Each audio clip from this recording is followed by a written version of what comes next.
नमस्कार लाडक्या बहिणींना मार्च आणि एप्रिल महिन्याचा हप्ता अजूनपर्यंत मिळालेला नाही. फेब्रुवारी महिन्याचा हप्ता लाडक्या बहिणींच्या खात्यामध्ये जमा झालेला आहे. अजून फेब्रुवारी महिन्याचा हप्ता किती लाडक्या बहिणींच्या खात्यात जमा झालेला नाही त्यांनी कमेंट करून सांगायचं आहे.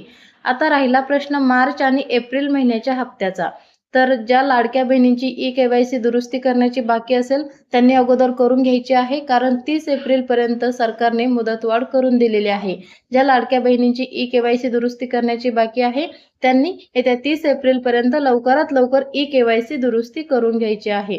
आणि ज्यांची ई-के-वाय-सी दुरुस्ती झालेली आहे, ज्यांना या अगोदरचे हप्ते व्यवस्थित जमा होत आहेत, त्यांनी या एप्रिल महिन्याच्या शेवटच्या आठवड्यापर्यंत त्यांना मार्च आणि एप्रिलचा हप्ता जमा होण्याची शक्यता आहे. मार्च आणि एप्रिल महिन्याचे एकत्रित 3,000 रुपये लाडक्या बहिणींना मिळण्याची दाट शक्यता आहे.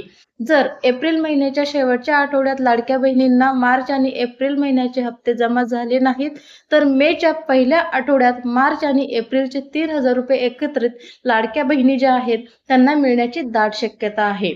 तर अजून किती अशा लाडक्या बहिणी आहेत की त्या या योजनेसाठी पात्र आहेत, त्यांची ई-के-वाय-सी सुद्धा दुरुस्ती झालेली आहे, तरी सुद्धा त्यांना या अगोदरचे हप्ते मिळालेले नाहीत त्यांनी कमेंट करून सांगायचं आहे. आणि फेब्रुवारी महिन्याचा हप्ता किती लाडक्या बहिणींना पात्र असून सुद्धा मिळालेला नाही त्यांनी देखील कमेंट करून नक्की सांगायचं आहे. आणि राहिला प्रश्न आता मार्च आणि एप्रिल महिन्याच्या हप्त्याचा. तर एप्रिल महिना आणि मार्च महिन्याचा हप्ता एप्रिलच्या शेवटच्या आठवड्यात किंवा मेच्या पहिल्या आठवड्यात तुम्हाला नक्कीच मिळेल याची दाट शक्यता आहे. तर लाडक्या बहिणींनो, हा व्हिडिओ जास्तीत जास्त शेअर करा. चॅनलला अजून सबस्क्राईब केलं नसेल तर लवकरात लवकर सबस्क्राईब करून घ्या आणि नोटिफिकेशनसाठी शेजारील बेल आयकॉनला प्रेस करा. भेटूयात नेक्स्ट व्हिडिओमध्ये. धन्यवाद.